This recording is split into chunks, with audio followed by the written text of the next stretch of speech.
মুস্তাকুর রহমান ব্যবসায়ী থেকে সরাসরি বাংলাদেশ ব্যাংকের গভর্নর। বাংলাদেশের অর্থনীতির কেন্দ্রবিন্দু বাংলাদেশ ব্যাংক। এই প্রতিষ্ঠানের নেতৃত্বে যিনি থাকেন তার সিদ্ধান্ত প্রভাব ফেলে দেশের প্রতিটি মানুষ, প্রতিটি ব্যবসা এবং পুরো অর্থনীতির উপর।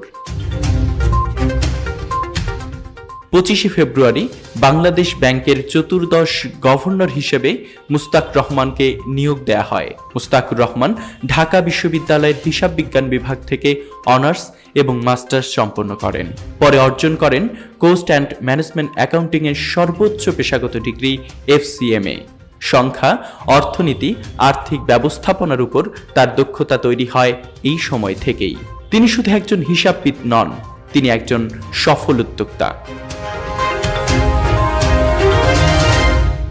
হেরা সুইটার্স লিমিটেডের ম্যানেজিং ডিরেক্টর এবং CEO হিসেবে তিনি গড়ে তুলেছেন একটি সফল রপ্তানিমুখী প্রতিষ্ঠান। 3 দশকেরও বেশি সময় ধরে তিনি কাজ করেছেন ব্যাংকিং, ফাইন্যান্স, রপ্তানি এবং কর্পোরেট ব্যবস্থাপনার সাথে। বাংলাদেশের তৈরি পোশাক শিল্প এবং আর্থিক খাত উভয় ক্ষেত্রেই তিনি রেখেছেন গুরুত্বপূর্ণ অবদান।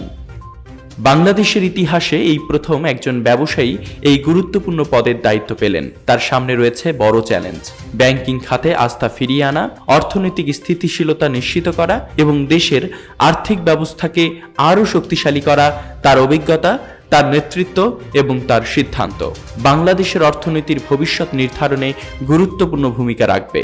একজন উদ্যোক্তা থেকে দেশের কেন্দ্রীয় ব্যাংকের গভর্নর, মুস্তাকুর রহমানের এই যাত্রা শুধুই একটি ব্যক্তিগত সাফল্যের গল্প নয়, এটি বাংলাদেশের অর্থনৈতিক নেতৃত্বের একটি নতুন অধ্যায়। বাংলাদেশ ব্যাংক বাংলাদেশের অর্থনীতির হৃদস্পন্দন, আর সেই হৃদস্পন্দনের নতুন নিয়ন্ত্রক মুস্তাকুর রহমান।